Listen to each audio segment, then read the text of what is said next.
every action, every decision we take at the town board is, will this make the town better? What is in the interest of Philipstown?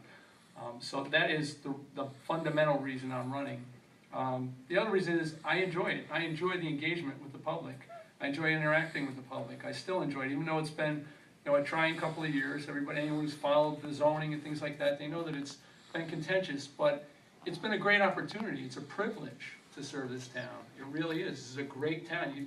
These opportunities come along once in a lifetime. So, fundamentally is keeping this town the great place it is, doing what's best for Philipstown, engaging with the public, getting input from the public. Those things are, at a small town level, that's the great thing about small town government. We control what happens in our town. We are in direct control. A lot of things are out of our control that happen in Washington or happen at the state level. People feel powerless. But here in this town, your voice is heard. If you want to get involved, you have opportunity to get directly involved. And the job of supervisor is to listen. That is the #1 job of supervisor, I think, and take the pulse of the town continuously. And here in this town, it's easy. You're going to run into people in food town every day. You're going to get great ideas in the vegetable aisle. So I mean, that's the great thing about being here. There are 9,800 people, and you're going to see just about every one of them. So it's a great opportunity. Why I think I should be re-elected, that's more complicated. I had 8 years on the town board gaining experience. I studied the budget. I was mentored along. It's a long process, that 8 years of learning about the budget. The budget for this town is an incredibly complicated document. It's $9 million worth of line items. And if you miss something, it's going to be painful. It's not only going to be embarrassing, it's going to be extremely painful. Something is not going to get funded and you're going to lose ground. The budget is tight. As far as I said, the discretionary portion of the budget is really small. You have to make sure that every dollar you spend is going to be used in the most efficient way. Taxpayers deserve that. They demand that. I have an obligation to provide that to taxpayers, especially now. People have this hyper awareness of taxes. Everywhere I go, and I'm out campaigning now, that is the #1 issue. I hear people. And the reason I hear them is because I'm living it. People start to look at it like, oh, he's the supervisor. I'm a town resident. I'm a taxpayer here. I'm a husband, I'm a father, I'm a small business owner. I'm going through the same things that everyone else in this community is going through right now. So I can commiserate with people, I'm empathetic with them. I have firsthand experience to, know what it means to have your business turned down. And I know what it means to have to continue paying the same rate of taxes and supporting things. But the other side of that is we need to fund things in this town. We need to continue growing. We need to repair our infrastructure. We need to have recreation. For our children, we need to support things like the zoning, protect our resources, our natural resources. That's why people come here. And I think I've done a good job of that over the years. I've been vigilant about the budget. We watch where every dollar goes. We've cut where we can cut. Last year I said we cut out $500,000 out of the budget. We still continue to provide services at the highest quality.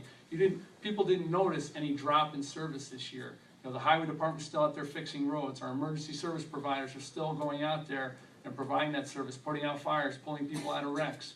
Recreation took a 10% cut, but had more programs this year than we've ever seen before. Because people know they got to work harder, they got to work smarter with that money. And that's something we instill in them every day. I take a look at that budget every single day. I look at our bank accounts every day. I look at our banking agreements every day. You have to keep an eye on all the departments and make sure that people aren't exceeding their budgets. You have to track the budget throughout the entire year. So when you get to the end, making sure people are meeting the revenue side of their budget while not overspending. And a lot of things we've done over the past couple of years are going to put us in good stead in the future. We're trying to consolidate positions. I know that's come up. People said, well, why are we going from 3 assessors to 1? Well, if you want smaller government, that's what it's going to take.